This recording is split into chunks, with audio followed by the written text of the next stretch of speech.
Right, good afternoon from Singapore and from Southeast Asia. Good morning to those of you who are joining us from Europe as well.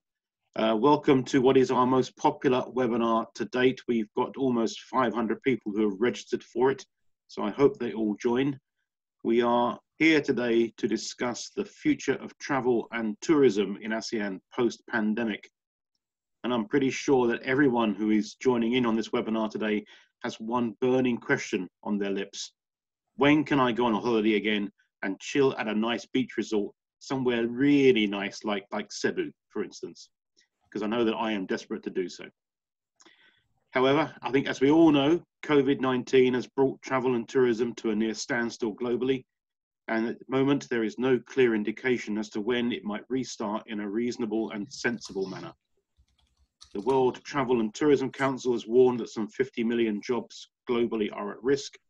Here in ASEAN, travel and tourism contributes to around 13% of GDP across the region and supports around 15 million jobs.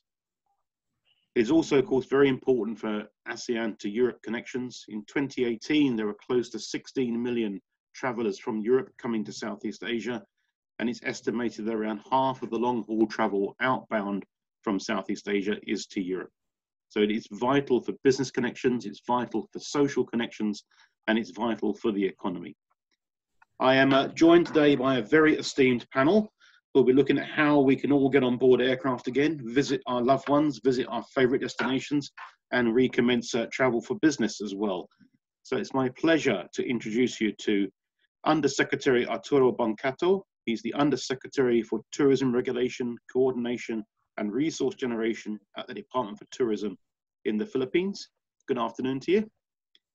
We have, thank you. We have Eric Philippa, who is the Senior Expert for Tourism Policy at DG GROW in the European Commission. DG GROW is the part of the Commission that supports the European industry across various different sectors, and he's been working on tourism policy there since 2012. We have Angel Mancas, who is the Vice President and Managing Director for Asia Pacific for Booking.com.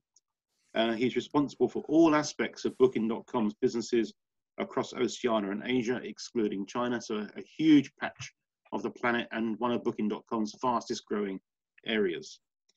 And last but not least, we have Shasha Ridzum, who is the Group Head of Global Affairs and Sustainability at ASEAN's favorite airline, AirAsia, where she's responsible for the group's government and public policy strategy across multiple parts of their business.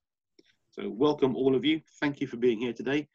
Some housekeeping for our attendees before we start. You are all muted and your cameras are off, but there is a Q&A function at the bottom of your screen. Please use that to raise any questions. I will do my level best to get through as many questions as possible during the course of this webinar.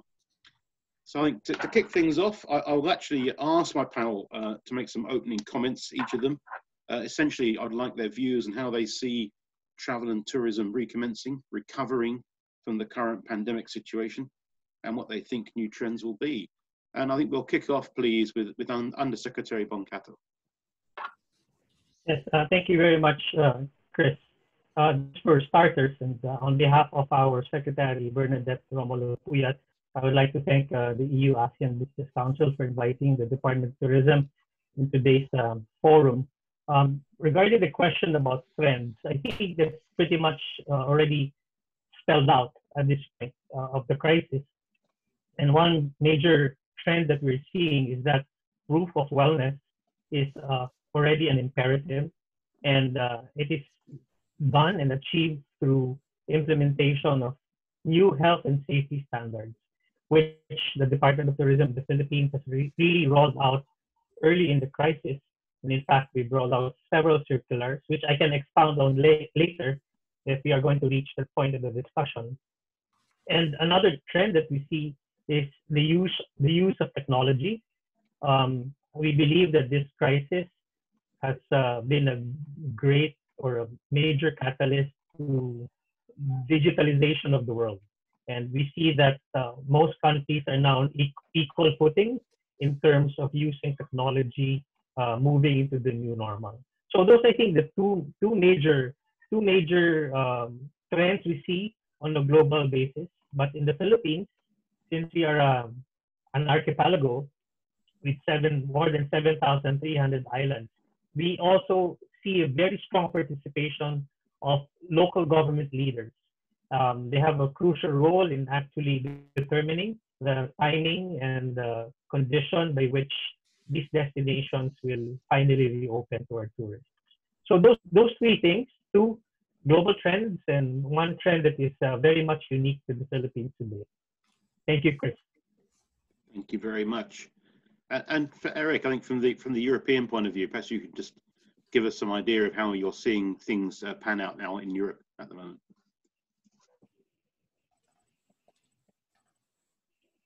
Yes, Chris. Can you hear me? Perfectly clear, thanks. Okay, very good.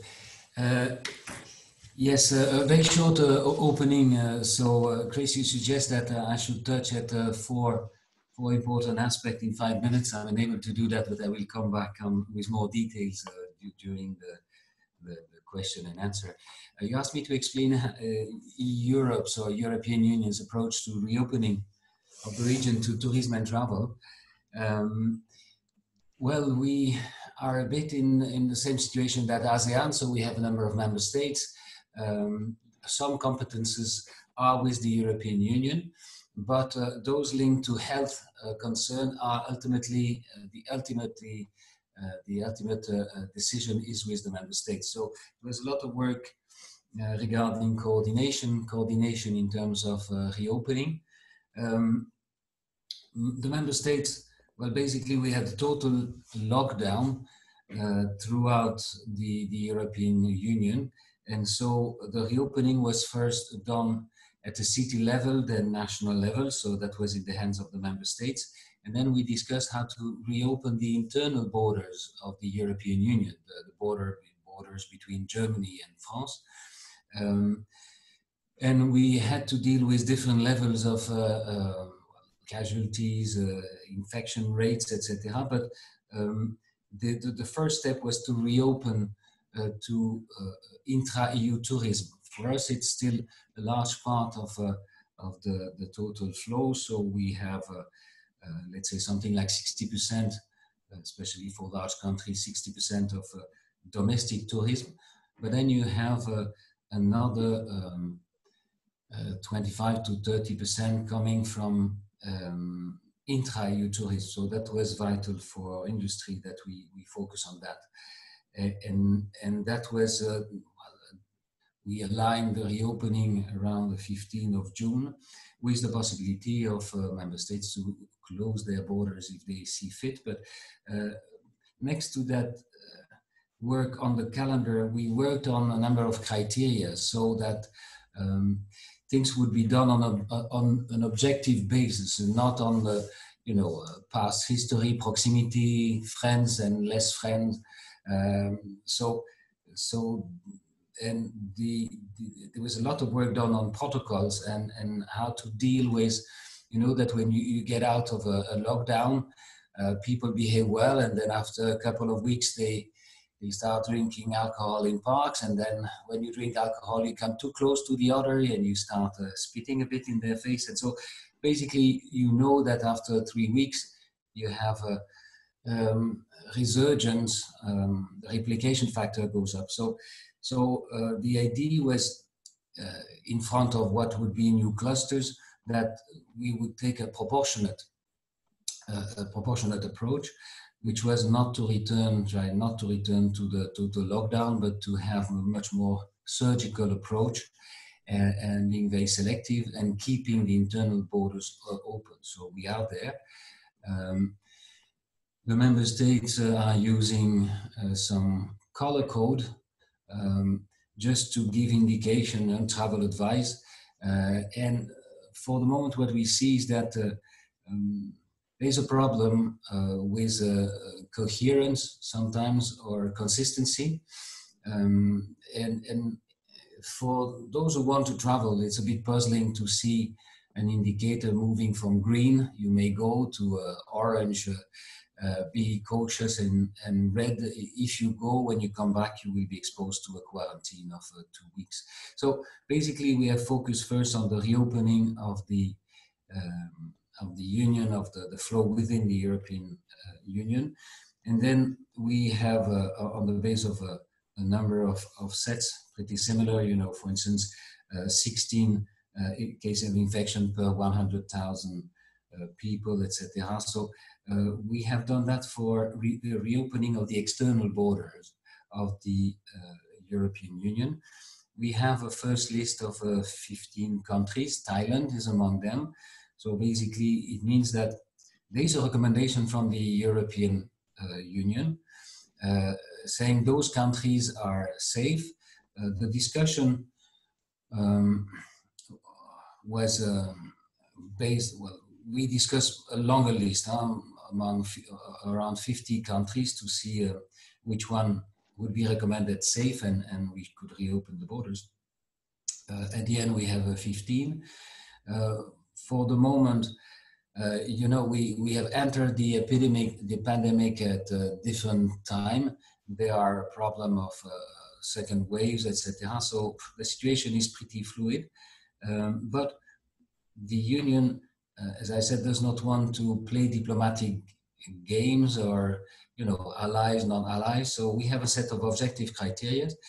And when the country meet those criteria, they move on that white list of countries where all citizens can go and return, and when residents from those countries are welcome in the European Union.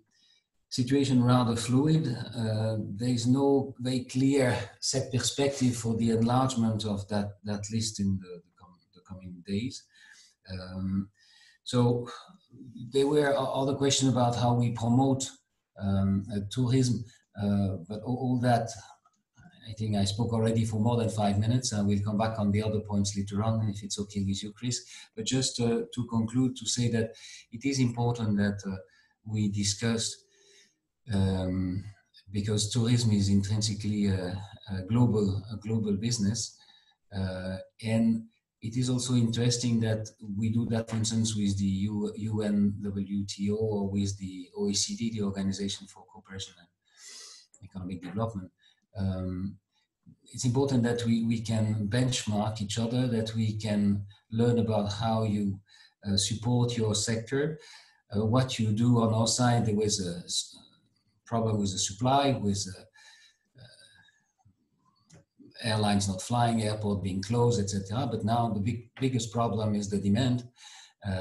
We see a very low demand, between 20 to 30% of what it was year on year, which means that we are focusing, I suppose that you in the ASEAN, you are focusing on how to have people traveling again in a different way, possibly, certainly a greener way, but still the industry cannot survive at 20%, 25% of its level of revenues of last year. And the hit starts in mid-February, so it's a very deep and long hit. So, and now the main problem is dealing with demand. So if you are interested, Chris, I can come back on what we are doing to try to support the return of the demand. Thank you for your attention. Thanks, Eric. You made some very good points there, and it is, of course, extremely hard-hit sector, and its question is how long and deep that U-shaped recovery might be. So for Shasha and for Angel, I'll turn to both of you now. You're both working in areas very, very hard hit. The aviation sector, extremely hard hit, and so the same for the accommodation sector as well. How can we start to build consumer confidence again so that people are happy to start flying? In fact, Shasha, you want to talk about the approach that AirAsia is taking and the aviation industry in general? Sure, definitely. Hello, everyone from the biggest and most loved airline in ASEAN, if not Asia, in the world. We've been surviving, I think, the early part of COVID, where we had to go into hibernation mode, March onwards, where about 95% of our fleet were grounded. That is not normal, right? Planes are meant to fly. And since late April, May, we have begun flying domestically, at least in Malaysia, Thailand, Philippines, Indonesia, and India. So we're happy at that.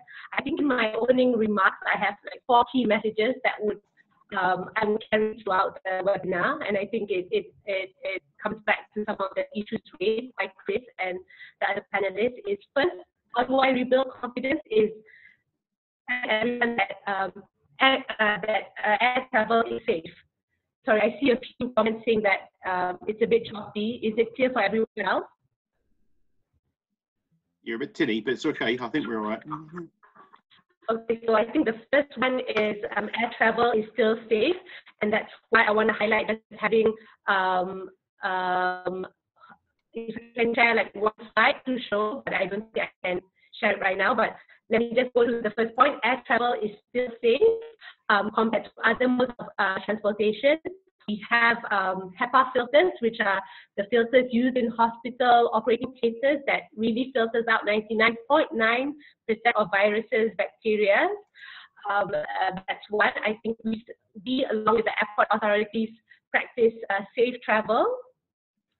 And that has been something that we've been advocating and showing throughout even our hibernation mode, pushing out videos and pushing out communications to highlight how safe travel is. I think the only important thing is don't travel when you're unwell, wear your face mask, and practice personal hygiene. It's really as simple as that. Which comes to my second point is where Undersecretary has mentioned about using technology. AirAsia has been big on technology, COVID or not COVID. We're one of the more digitally advanced, even beyond airline. We have moved to becoming a travel and lifestyle technology platform. So because of this, we have harnessed all the technology to make sure that our guests would experience a seamless and contactless journey as much as possible, way ahead of, I think, even some airport authorities. And I think with this outbreak, it has really nudged people along. That's my second point. The third point is that I mentioned that we have started traveling again domestically.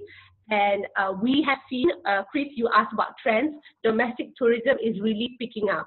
It's really the pent-up demand that we see, whether it's going to a beach, going to do a short city tour. As of last week, we recorded a post-hibernation record of 72,000 ticket sales in one day. So that's really good news. And I think those are green shoots that are showing signs of recovery. But then I think the fourth point and my last point in this introduction is the fact that we're heartened by all the travel bubble talks by governments, whether it's bilaterally or multilaterally.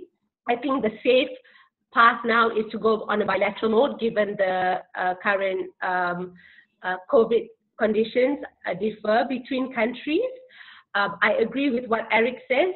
In terms of regulations, I think it needs to be harmonized. There's a patchwork of regulations, and later on I can give you some examples that we're facing. But I think to just close up the opening remarks is, first, air travel is still safe. Second, we're using technology as much as possible because we already have it on hand. Third is domestic tourism is picking up, so those are green shoots of recovery. And fourth is that we're encouraged by the travel bubble, but there still needs to be a lot of coordination between governments to harmonize regulations and health standards for the ease of consumers so that they know that flying is safe or traveling is safe, but traveling is also not onerous. Thank you. Thanks very much. Yeah, domestic travel, not much of that in Singapore, unfortunately.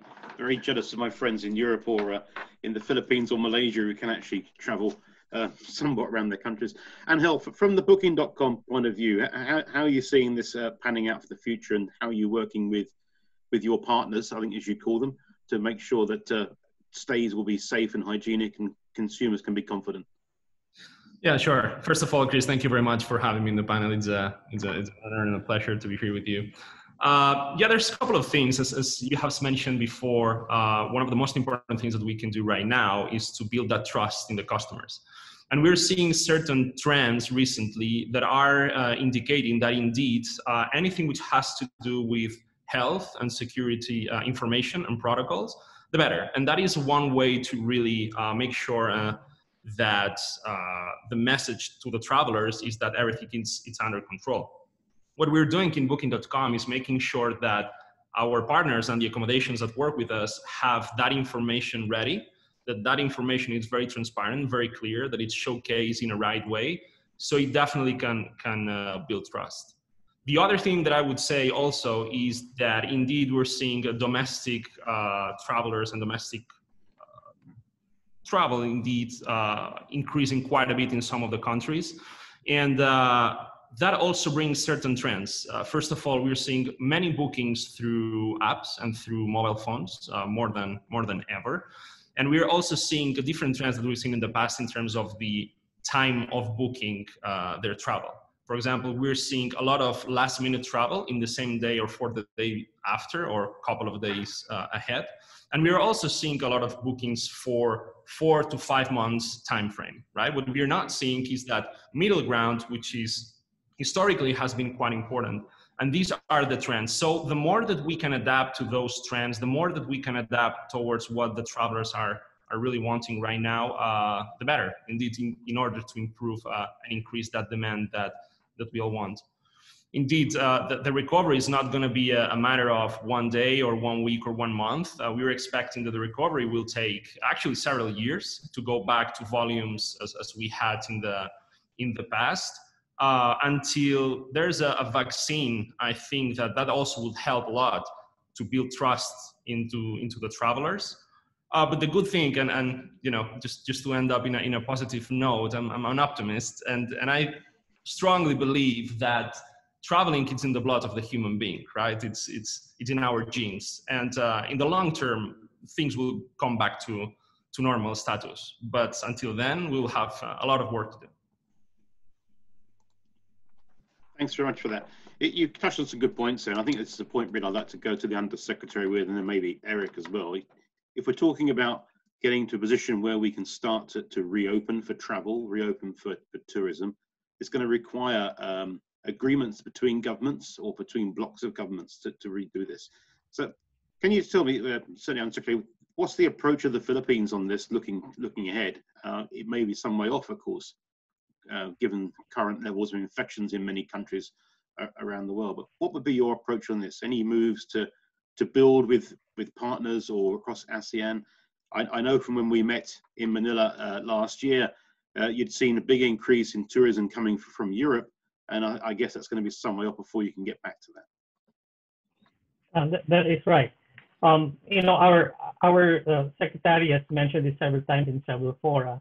The concept of a travel bubble or travel corridor has always been discussed, and it's still on the table, looking for a destination that in the Philippines that can be matched with destinations with similar risk levels.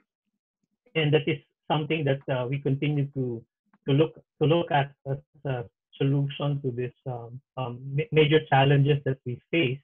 But another great opportunity, as I mentioned earlier, is that domestic tourism will play a major role. It's going to be the catalyst in restarting the engines of tourism in the Philippines.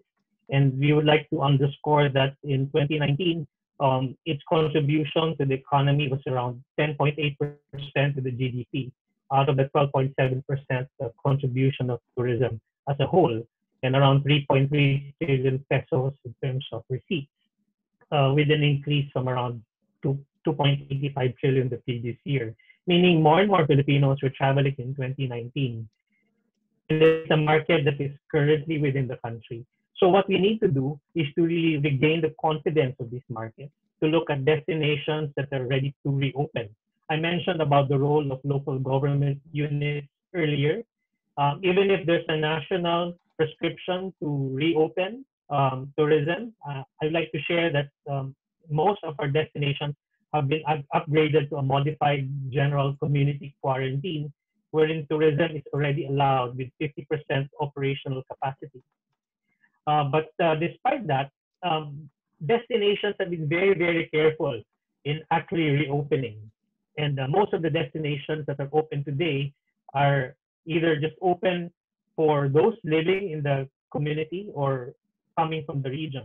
Case in point, Boracay Island reopened last June 16, but initially just for travelers from within the region. Panglao in Bohol also decided to reopen, but only for locals.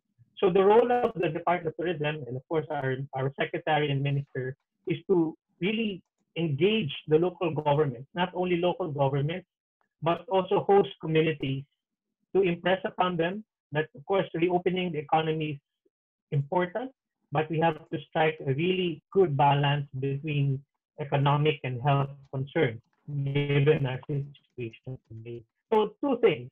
One is bringing in foreign markets via travel corridors. And second is restarting domestic tourism. And that is one way of really increasing the hope of many of our stakeholders who have been waiting since March to restart tourism as a major industry in the country. Thanks very much. Erica, you were talking about, you know, the whitelist that Europe's got, how you're looking at it and you're trying to do it from a very subjective sort of way, looking at numbers as opposed to past relationships. But in terms of protocols and approaches, if you are opening up, say you mentioned Thailand, how are you working with partner countries to make sure that the protocols that are being put in place at both ends for the travel are matching and are as easy as possible for people to navigate through? Yeah, the issue of protocols is a difficult one. So we have a number of, well, we have a UN agency, the UN World Travel Organization, that did some work. Then we have, I'm referring first to global protocols, because when you move from one country to another one, either you have been there, you speak the language, you are familiar with the environment, but for many tourists, it is not the case. So basically, if we all have a national certification system or a national health and safety protocol, people don't read, or it's difficult for them to assess if this is just on paper, etc. So the global protocol is, of course, a plus for the industry. So we saw effort done by the UN, WTO, and then there were interesting industry-led efforts because they are agile and they can do things rather quickly. So the protocols done by the World Travel and Tourism Council, based in London, and they have issued a number of protocol, a set of principles for transportation, passenger transportation, for accommodation, hospitality, etc. So they went into a kind of industry or segment-specific protocols, and that was quite interesting.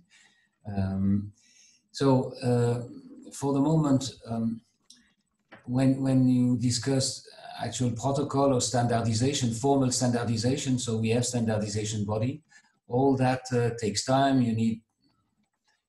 European Commission needs to give a mandate to those standardization body where the industry is represented.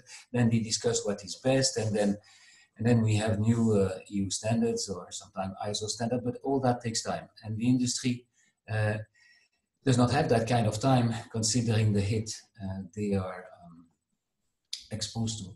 So for the moment, we took notice on a number of protocols, especially the global protocols. At this stage, what we see is that this was not enough to rebuild confidence. Angel mentioned the fact that there is an increase in last minute bookings, and then nothing for the coming month, and then when people believe that we will have a vaccine or we will have treatment, etc., they start booking again. The industry is making in Europe a lot of effort, saying we change the commercial term of your transaction, we guarantee refund, full refund, no penalties if you change your mind. You know, it's something that you do, special discount, etc. But basically, this is what we see also in Europe. People seem to think that whatever the protocols are, whatever reassurance we are giving them, they are not moving. The last point of concern, we have objective criteria to decide if we are in same level, you know, same the same time in terms of the epidemic. But you see that in the media, they say, yeah, perhaps there are very few cases reported in this country. It seems safe, but how are they collecting data? We are serious, of course, and we have good statisticians, strong state. The hospital are reporting. Is it the case? Are those low numbers simply linked to some methodological differences or failure to actually compute the figures properly? So we have a lot of wait and see. The AHEL is also part of APAC, so the European counterpart, the European Travel Commission, is running with all support a bi-monthly long-haul travel sentiment. The willingness to travel, the willingness is there. As Angel said, yes, it is there. They want to do that, but they feel that now is too early. So the perspective for July and August is what it is, but it's probably not. Initially, we're hoping to see 50% of 50% in terms of drop, but it might be more than that. Thank you. Over to you. Thanks very much. Just Joshua, to come back to you, and we're talking just then about protocols and approaches. I know ICAO and IATA have been doing some work on this for the airlines. AirAsia's taken the sort of measures that you're putting in place and hoping to put in place. You mentioned earlier that flying is safe. The filters in aircraft filter out 90% of any viruses as well. But if there's more you can share with us about the approach you're taking, and indeed the approach you hope that regulators might take as well. Sure, definitely. Thanks, Chris. And I think I can share my screen now. So I think with some visuals, it'll help see what Asia is doing. When we talk about air travel is safe, the HEPA filters, it does filter out 99.99% of particles. And this is what you'll get, in the hospital operating rooms. It's very clean. And another second big point about cabin air is that it's fully filtered and renewed and refreshed every 2 to 3 minutes at that level. And this has been confirmed by even all the medical experts, IATA and their medical board, that because of all of this, there has been no confirmed on-board transmission of COVID cases. And everything that has, if there are any cases, it's always, pre-travel or post-travel, and that's why testing and quarantine is still something that a lot of governments have instituted for high-risk zones. But I think another point when it comes to the cabin air is about how it's not front-to-back airflow. It's downward wash. So that is some of the features that not just AirAsia, all modern airlines and aircraft have on their plane. But I think in educating guests, you and me included, I think communication is very key, and that's why for AirAsia, 6 weeks out before we started traveling again, we made sure that we have nice visuals, whether it's the pre-flight, in-flight, and post-flight. All of the items that are required in this new normal is being adhered to. And this is where, in a matter of 1 month, we had to come up with 6 odd videos just to really hold the hands of our guests and future guests to prepare them for this new normal. In doing so, I think I talked about how domestic tourism is back on demand, and how we've been doing that is really by stimulating tourism, both in Malaysia, Thailand, almost Philippines, but concentrating now on Malaysia and Thailand, where we're working with our partners, whether it's the hotel industry, whether it's restaurants, and even the smallest players in the hospitality business. We've stimulated demand by looking at promos, and that's really how we're working along with governments in the region. Malaysia, Thailand has all announced economic stimulus package that are targeted to domestic tourism, whether it's cash relief, tax relief, rebates. And because of that, we see that guests, knowing that it's still safe to travel and they have to exercise the precautions, have been going out in droves to look at this. And I think just to highlight one of the big promotions that we do with our travel bundle called Unlimited, where it was sold 3 weeks ago when we started in Malaysia. One pass sold every second, and you can basically fly anywhere you want in Malaysia till March of next year with just $3.99. And top destinations that are bought is both across the peninsula, but also the east of Malaysia, Sabah and Sarawak. And because it was so successful, we replicated it in Indonesia and also Thailand and Philippines. So I think these are the little steps that we as an airline, as part of the whole ecosystem of hospitality, travel and tourism that Chris, you mentioned, and I think Undersecretary mentioned how big it is in terms of economic generator and also a job employer for the economies. But just go back to, and this is another promotion that we do, Snap, buy flight ticket plus a hotel, and this is where we're seeing, you know, those green shoots of recovery. How do you stimulate demand is really by bringing down prices and working with partners, you know, not in silos. We're working closely with hotels and other partners to stimulate domestic tourism together. Thanks, Joshua. So I think that's a good segue into Booking.com. And how are you going to be working with your partners and indeed with government to try and stimulate tourism again, even if it's just domestic tourism to begin with? Yeah, true. For now, it's domestic tourism, and until we don't see some of those corridors opening up, I think that we will have that situation. Of course, each country is different, but we're going to have that situation for several months ahead of us.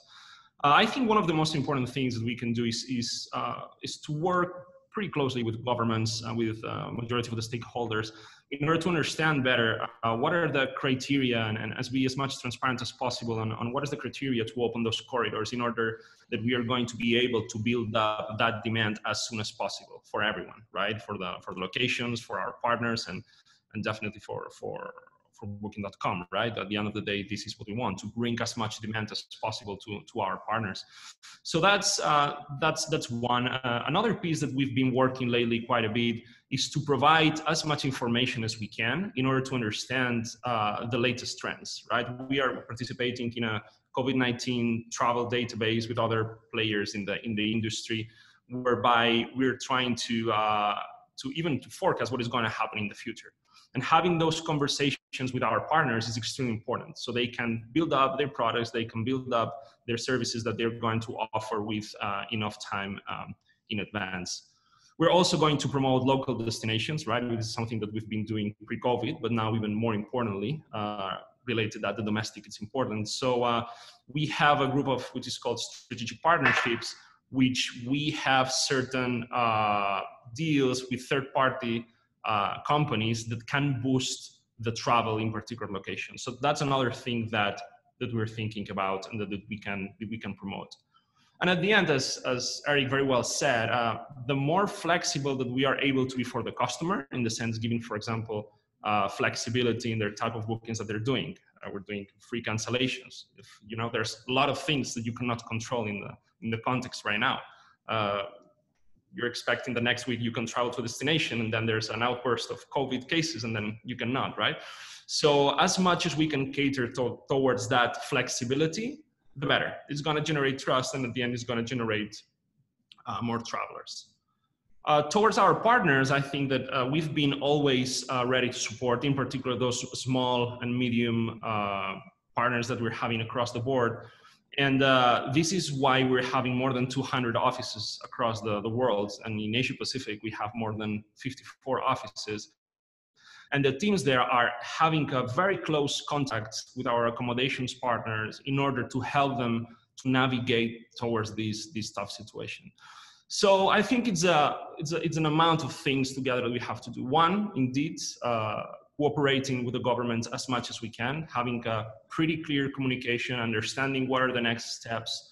Two, helping our partners with information, with our best advice possible on how to build up that demand that it's so needed.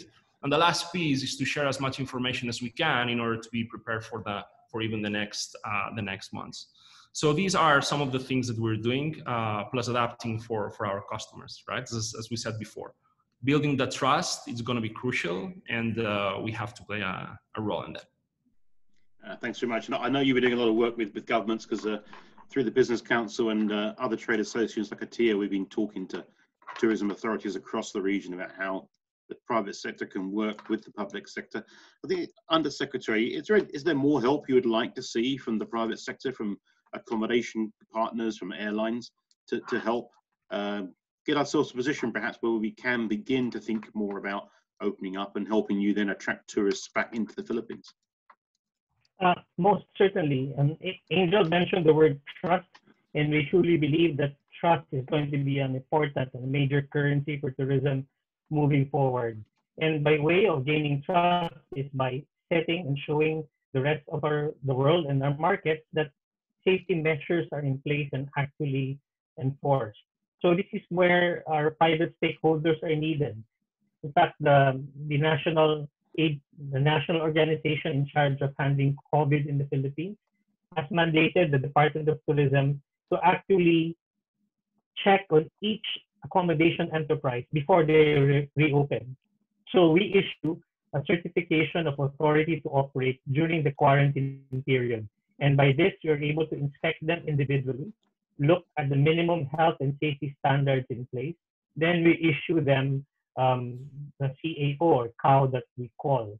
And moving to the new normal, there's another set of standards that we expect to see from these stakeholders. So the cooperation of every private sector stakeholder is very important. I know this entails a little investment, but the national government is also working with other national government agencies, agencies in the Philippine government, like the Board of Investments, for instance, extending incentives to those who actually invest in infrastructure related to COVID. And this would go as far as a three-year tax holiday and several more incentives for them. So these are the things that we are working on a daily basis, or as we progress in handling the crisis. But most certainly, without the private sector, I don't think the tourism industry, of course, with the government leading there, would be able to achieve at least minimum success without them. Thanks.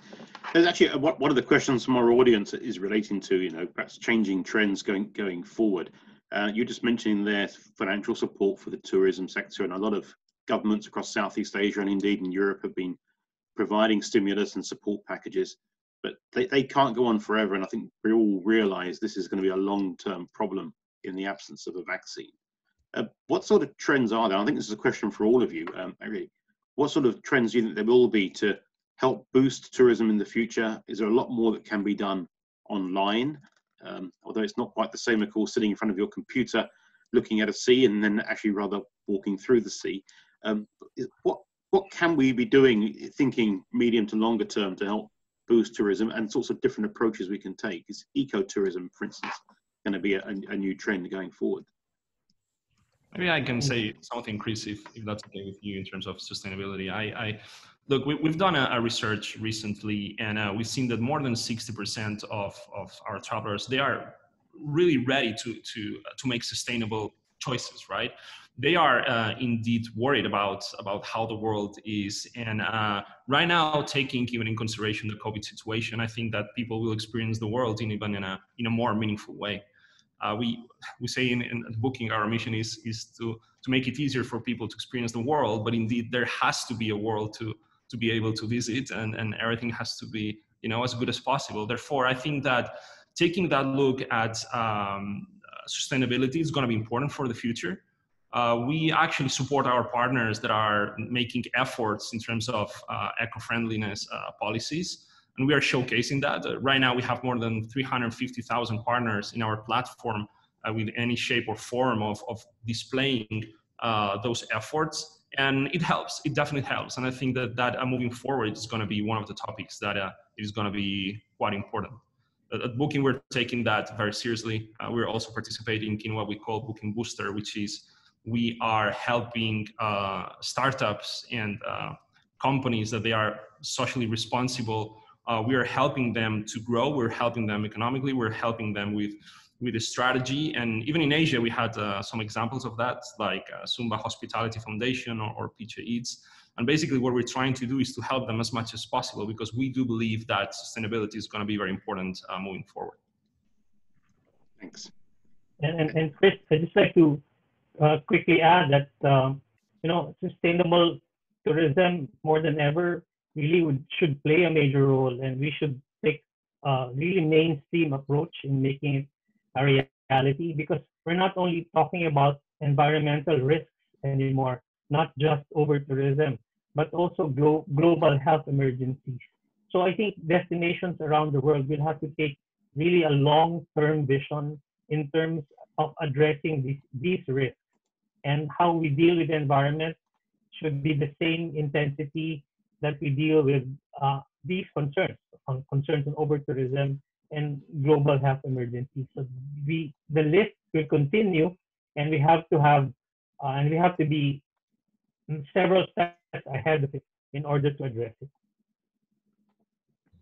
Just to add, Chris, if I may, yeah. From Asia, sustainable tourism with or without COVID, we take it very seriously, and a lot of, I think when companies do sustainable tourism, a lot of it is really just PR and taking a photo with the community that you adopt. But I think people and companies have to step one foot forward by actually educating communities on how to do sustainable tourism. And that's why in AirAsia, we have a program called Journey to Development, short for Journey, it's Journey D in short, but it's really, the full name is Journey to Development, and D in Thai means good.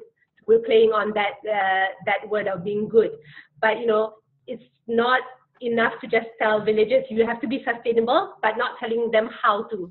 So in the last 5 years, we've worked with 4 communities in Thailand, 1 in Malaysia and 1 in Indonesia, in teaching them how do you do waste management properly, how do you prepare food in the most hygienic manner, how do you create products, coffee, etc., that can be sold on board AirAsia. And we've really looked at promoting local products. So no more Pringles on board, but it's really that dried mango from the Philippines and selling it on board and really helping the livelihood.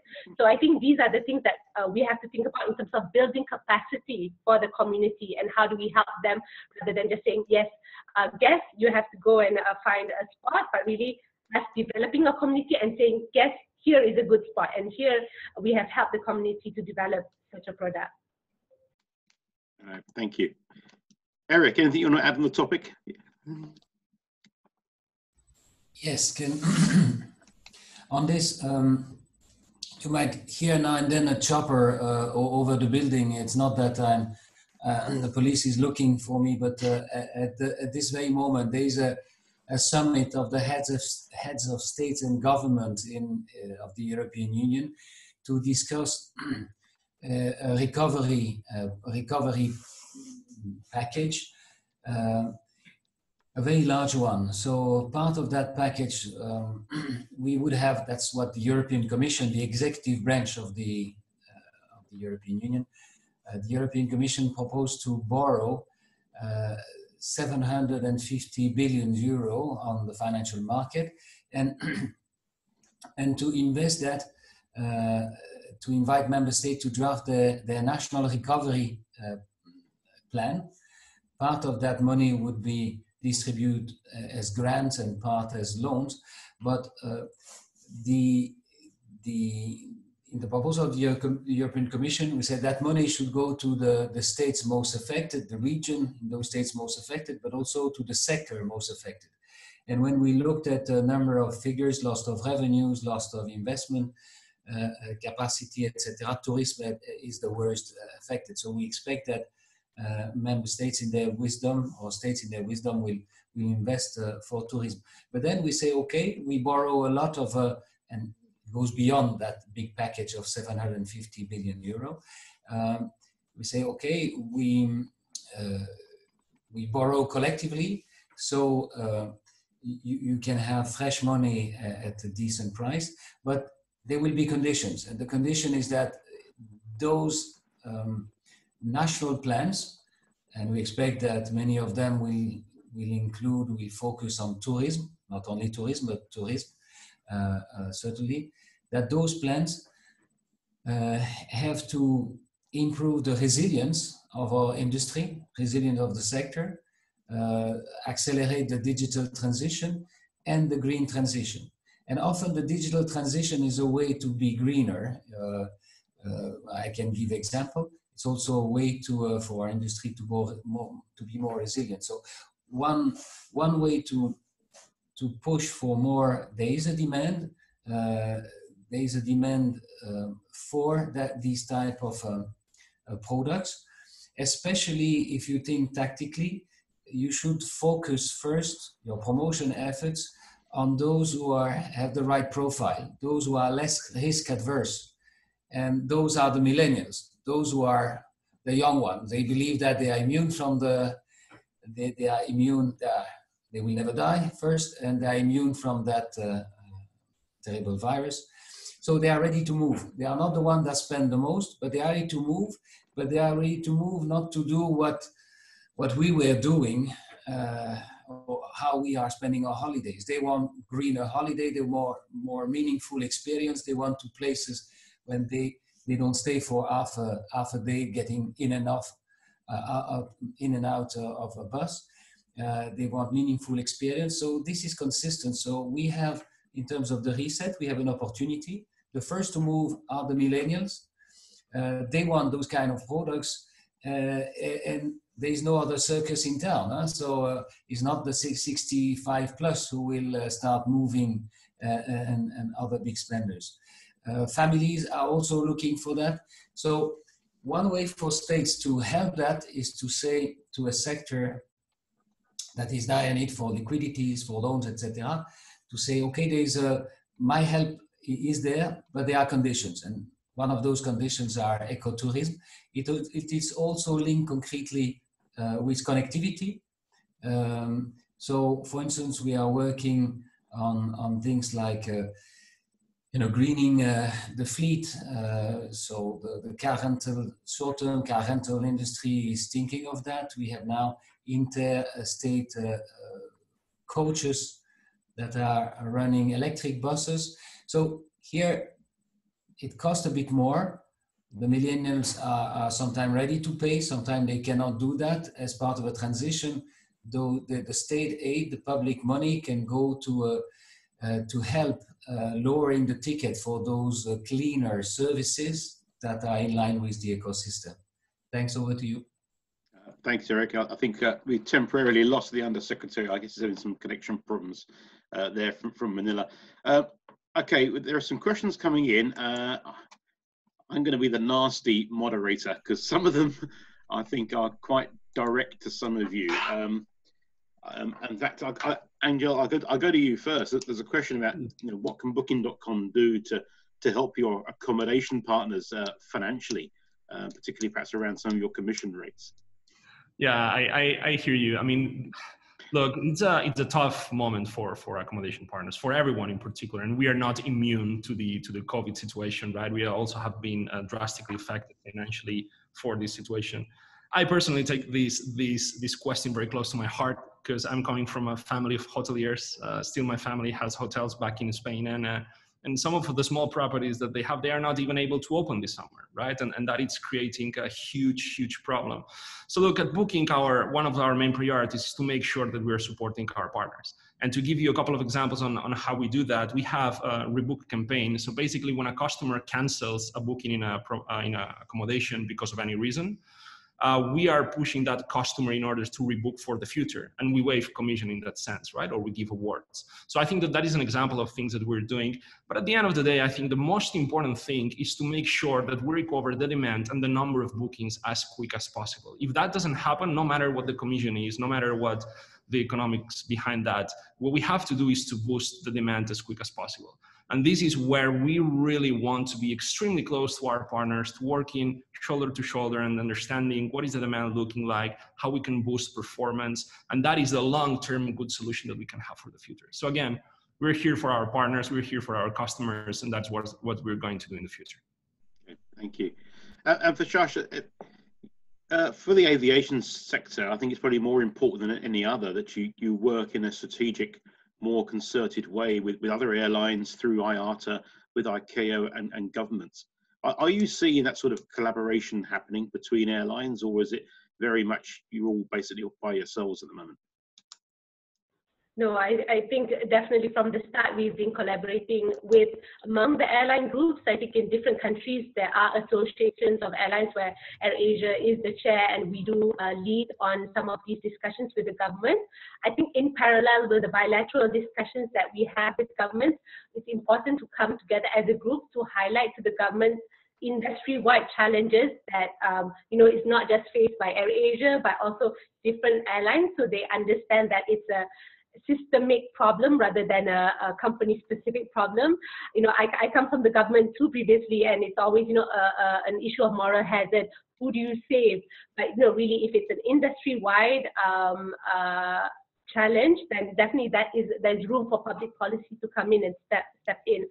So to answer your question, yes, we've collaborated in terms of pushing our ideas on how to stimulate the economy, but also secondly on how do we make sure that technology is embedded throughout the passenger journey, working with airport authorities closely. Most of the airport authorities around ASEAN is still government-owned or government-affiliated. So in that sense, I think we see a big opening of ideas in terms of technology and, whether it's automatic backdrops, which Malaysia was a bit reluctant, but now everything that we proposed before COVID has materialized, and I think they see the importance where we have to leverage on technology, and private companies are usually the ones who are always already on the forefront of this. Thanks so much. Eric, I'm afraid it's your turn now for the unfair question, because there are several people asking questions online. Like you mentioned earlier, Thailand's on the whitelist. People are wondering why Vietnam, a country which has gone 90 days without any community transmission, isn't on the whitelist. What does the Philippines need to do to get on the whitelist, or Singapore for that matter? Yes. If I knew that, I will resign from my post as a EU official and start some consultancy to make big money and retire to Vietnam or Thailand or the Philippines. Yeah, no.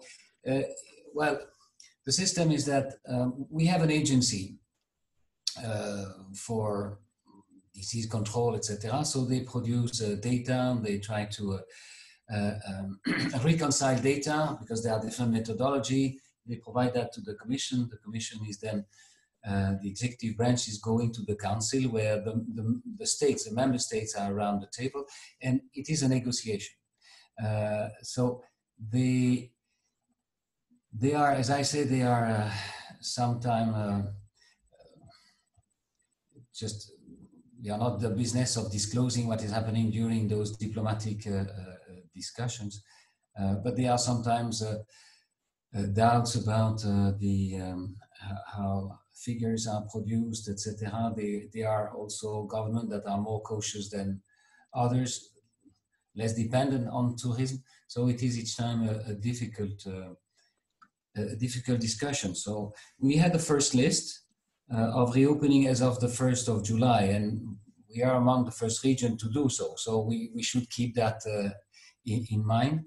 And that list is due to be discussed and revised, if there is a ground for that, every 2 weeks.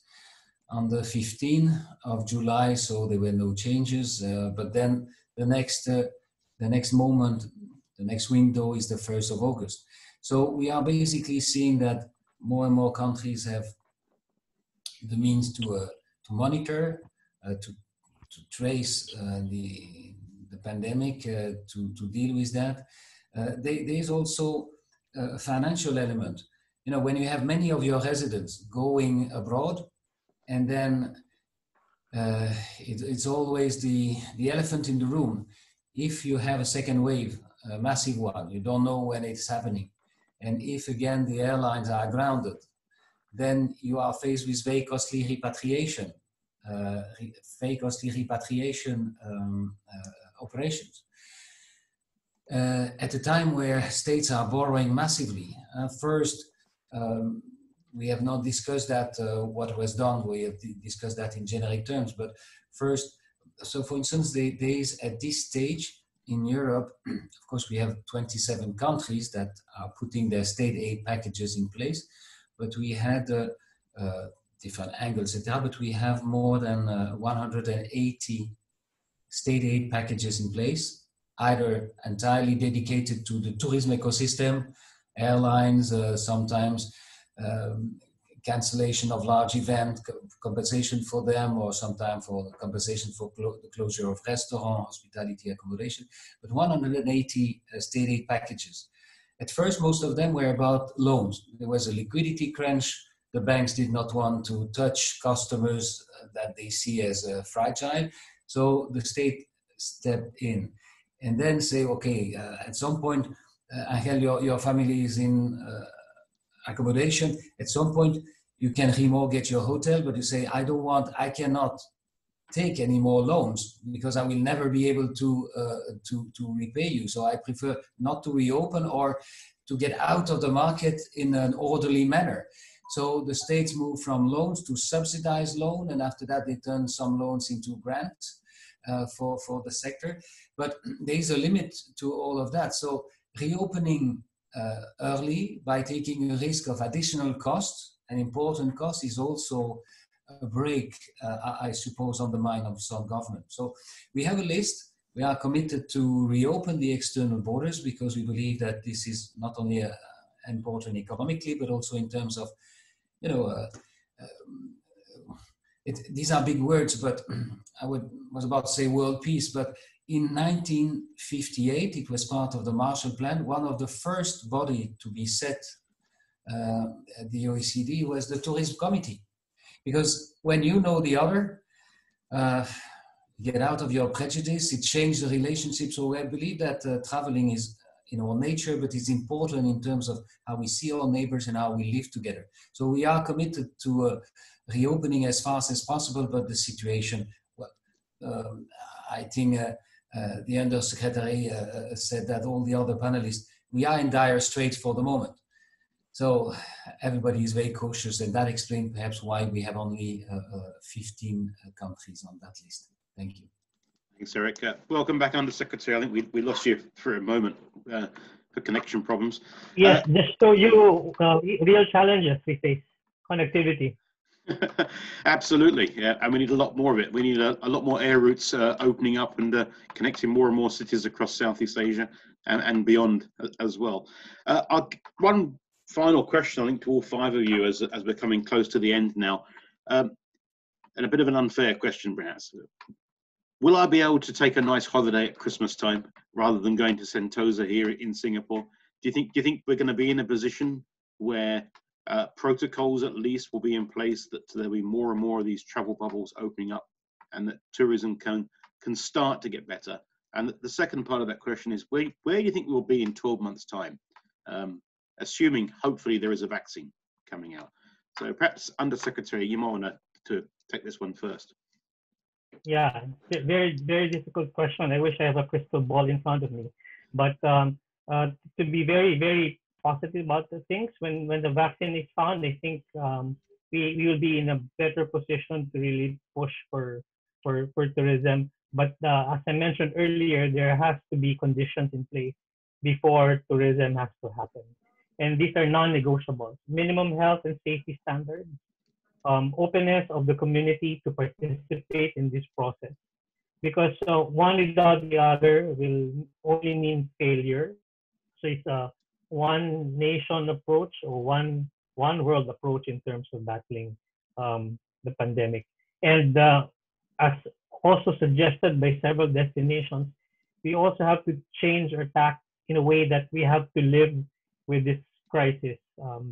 There's some way of living with it, and by also reopening the economy and going back to at least a semblance of what our life was before COVID, and continue with tourism.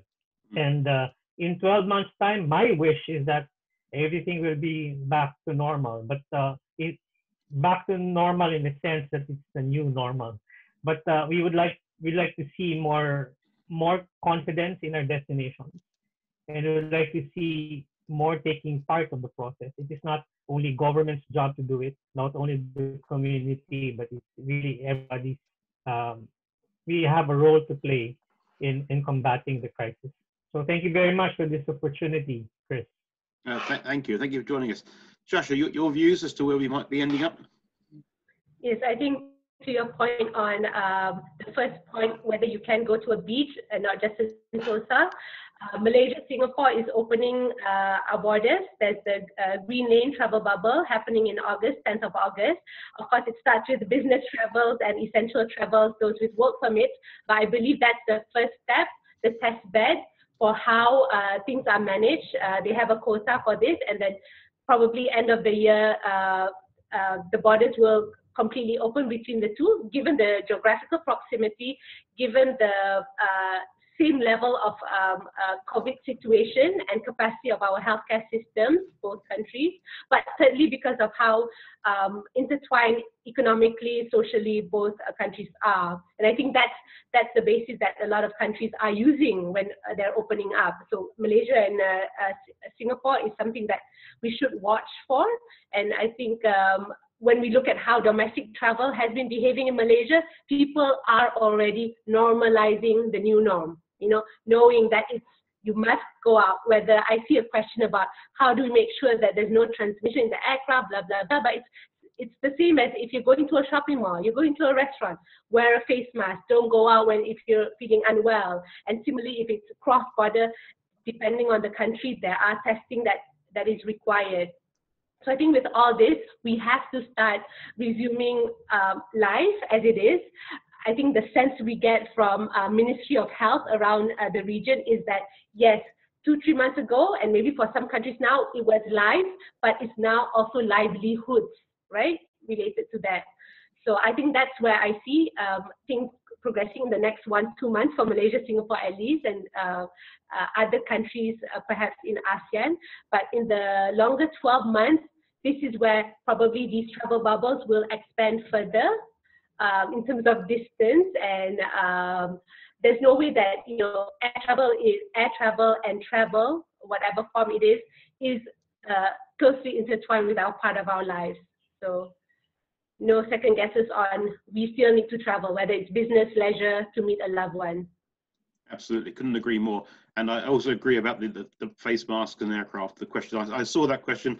I think I'd rather be on an aeroplane sitting next to somebody than on the bus sitting next to somebody, to be quite honest. Angel, your final thoughts, please, on where we're heading and how to help get out of this.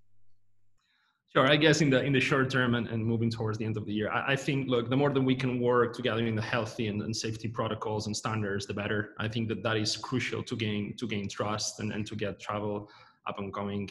I wish we could have more destinations open. That's for sure. But safety has to be there, right? And I think that is the most important thing. If to your question, in 12 months' time, well, I guess then in that sense, governments are going to take the lead to tell people which are the travel corridors that are going to be open, and we definitely are going to be there to support. I guess my message is that the closer that we can cooperate together with governments, with private companies, with all the stakeholders in the travel industry, the better. The more successful we'll be, and the sooner we'll be able to enjoy the world as we have done until now. And as I said before, in the long term, everything will go back to normal. Meanwhile, we'll have to cooperate, to work together to be as successful as possible. Thank you very much. I think we'll need to close now. I'd like to thank all of you for your taking the time this afternoon to join us on this. It's a key topic. There is so much interest in it. I personally can't wait to get back to the Philippines and stay in a booking.com accommodation and fly there on AirAsia. It's more fun in the Philippines after all. So thank you, everybody. Wish you all a good afternoon, good evening, good weekend. Please keep safe. And again, great talking to you all. Thank you. Thank you very much. Have a good night. Thank you. Bye. Thank you.